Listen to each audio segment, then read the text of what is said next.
Okay, here's the story that I promised. As you can see right here, here's a family of circles. This family of circles were so proud, and they would only play with each other, work with each other, hang out with each other, marry each other, and be with each other. Only because they felt like they were the best, the most important, the most beautiful. After all, they had no sides and they had no corners. They were a continuous circle, eternal. So they came in all sizes, small, large, thin. Some were more ovular shaped, but that was fine. And there were even some that were warped, but they were never ending. They were perfect.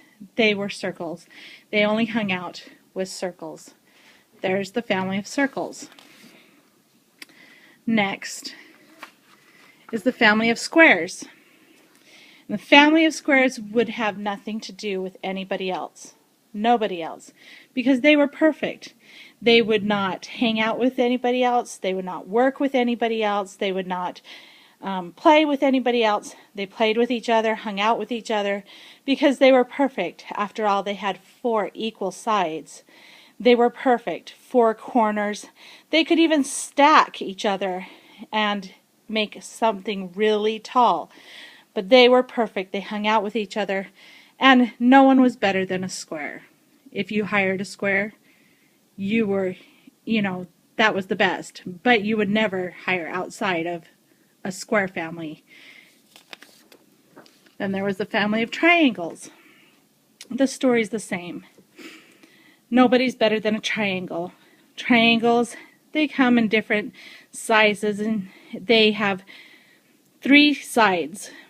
Some triangles had 3 equal sides, some not equal, others small, others large, others wide, but they were perfect. They were so wonderful because they had 3 corners.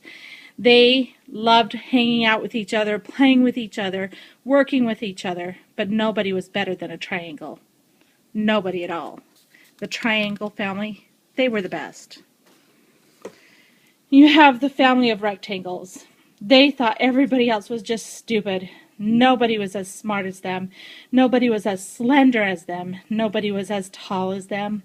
Even if they were short, they were still slender because they had 2 long sides, and they had 2 smaller sides, making them the perfect shape. So they were perfect, this family of rectangles. And the family of lines thought all the other shapes were just ridiculous because they were so versatile. They could be zigzaggy, wavy, straight, small, short, bendy. They were the perfect shape, and who would hang out with anybody else other than a line? Lines were wonderful. Lines were the best. Lines would only work with lines. Lines' way of life was better than any other's way of life. Nobody hung out with the other shape, although there were so many other shapes to hang out with. They stayed with their own. Their own was the best. Everybody else was stupid.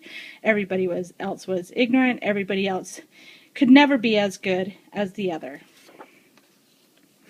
They all lived at the top, back on that side, of a hill.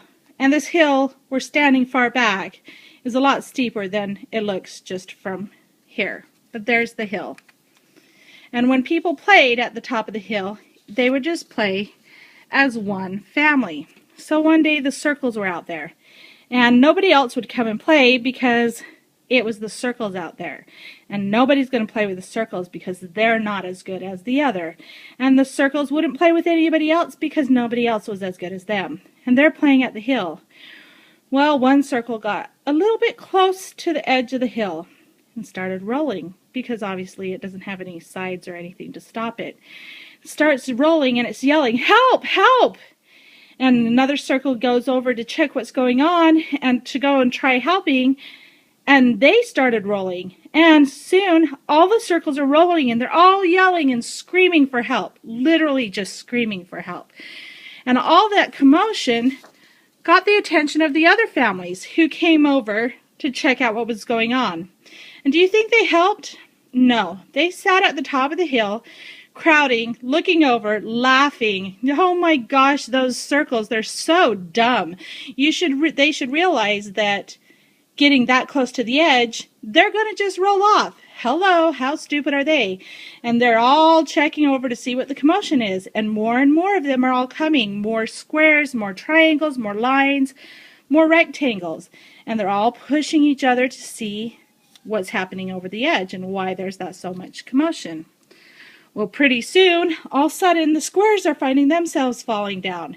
And more people are coming to see what's going on, or more shapes. More triangles, more lines, more rectangles. Pretty soon, they're all falling over the edge. And who's laughing now? Because they're all falling. It stirred up all this dust, and it was such a commotion. Nobody could see anything. But once the dust cleared, you could see that all those shapes landed on top of each other. And for the first time, they got to see that because of all those shapes landing on top of each other, that they were able to create something that they would have never been able to create on their own. They were able to create a beautiful picture, a house, triangles and rectangles and squares and circles all stacked on top of each other. Created something that they would have never been able to create by themselves. The beauty that was so amazing to them, and what they saw, it was nothing that they could have ever imagined. And from that day forward, there wasn't any more lines. There weren't any more circles. There were not any more squares in the way they were before. They started to praise each other for their uniqueness, and they realized each of them, their uniqueness, were wonderful, and they were beautiful, and they were great. But together, they were able to create something well beyond just their kind. And that's my story. That's what I learned as a little child. And that's when I think of tribes, when I think of races, when I think of people. We're all a part of the human race, and some of us may be dark-skinned, some of us might be light-skinned, some of us might be from one tribe, one might be from the other. But we all learn and grow, and we all have our own little packages, and some are thin, some are tall, some are well-versed in the arts, others in engineering, others in, different trades. And they're all great and everything. Each person, each individual is great. But that greatness will never completely reach its full potential until you allow it to mix with the others. And so that's my little story.